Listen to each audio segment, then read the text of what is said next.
Hello students, मैं एक बार पुनः आपके समक्ष एक्सरसाइज 5.3 का क्वेश्चन नंबर 5 ध्यान से देखना। The first term of an AP is 5 given है। फर्स्ट टर्म को क्या बोलते हैं? ए बराबर 5। The last term is 45। Last term को हम एल भी बोलते हैं और ए एन भी बोलते हैं। अब देखो किस टाइप से ये यूज होगा। ठीक है, last term is 45 and the some is 400। सम हो गया यानी कि एस एन बराबर 400 हो गया।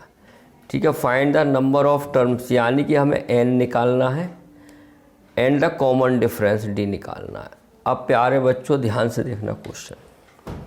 ठीक है, हमें लास्ट टर्म दिया है और ए दिया है और एस एन दिया है, तो हम फार्मूला जानते हैं। क्या जानते हैं? We know that,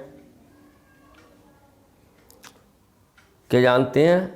S N बराबर क्या होता है? एन बाई 2 और ए प्लस एल, ये वाला लगा दो फार्मूला, क्योंकि हमें यहाँ फर्स्ट टर्म भी दिया है और लास्ट टर्म दिया है एल, तो हमें ए एन की तरह यूज ना करके से एल की तरह यूज करेंगे। बस थोड़ा दिमाग लगाना है। ठीक है प्यारे बच्चों, क्योंकि n की वैल्यू निकालनी है। अब एस एन कितना है? 400 लिख दो, इजकल टू n हमें मालूम नहीं, अपॉन 2। a कितना है? 5 और l कितना है? 45।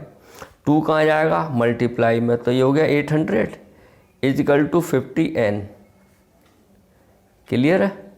तो n बराबर हो गया 800 अपॉन 50। 0 0 काट दो और n बराबर आ जाएगा 16, यानी n बराबर तो आ गया प्यारे बच्चों हमारा 16। अब हमें d निकालना है। तो देखो बेटा, इम्पोर्टेंट क्वेश्चन है ये। अब हमें d भी निकालना है। ठीक है बच्चों, तो अब ये हमने an भी बोल सकते हैं इसे।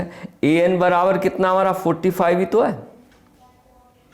ध्यान से देखना प्यारे बच्चों, तो हमें पहले भी कई बार बता चुका हूँ, लास्ट टर्म को हम ए एन भी बोलते हैं और एल भी बोलते हैं। अभी हमने एल लेकर यहाँ यूज़ कर लिया। अब ए एन बराबर भी 45 है, इसका फार्मूला लगा दो, A plus N minus 1 into D equal to 45। A कितना है? 5 प्लस एन कितना आया? 16 माइनस 1 और डी हमें मालूम नहीं, इजकल टू 45। तो ये हो गया 5 प्लस 17 डी इजकल टू 45। तो 17d कितना हो जाएगा? 45 माइनस 5, तो 17d इजकल टू हो गया 40। तो यानी d इजकल टू हो गया 40 अपॉन 17। यही हमारा क्या आ गया? d की वैल्यू आ गई। ठीक है, यानी कि n बराबर हमारा हो गया 16 और d बराबर हो गया हमारा 17। क्लियर आया? एक मिनट 15 आएगा बेटा। 16 में से 1 गया तो कितना आएगा? 15 5 है ये, तो ये आ गया 15। तो ये कट जाएगा आपका, 5 की टेबल से काट दो तो d बराबर आएगा 8/3। यही आ गई d की वैल्यू। क्लियर है? समझ में आया नहीं? 16 में से 1 सब्ट्रैक्ट करेंगे 15 आएगा। ठीक है, तो ये 15 है। तो ये इम्पोर्टेंट क्वेश्चन है प्यारे बच्चों इस टाइप का। देखो इसमें जो एल भी यूज हुआ है और ए एन भी यूज हुआ है। यहाँ पर हमने एल बराबर मान लिया और यहाँ पर हमने ए एन बराबर मान लिया। ठीक है, तो ये आपको डिफरेंस समझ में आ गया। ए एन और एल एक ही बात है। अब किस तरीके से हमें यूटिलाइज करना है सम्स में, ये ध्यान देने वाली बात है। उम्मीद है आपको समझ में आया होगा।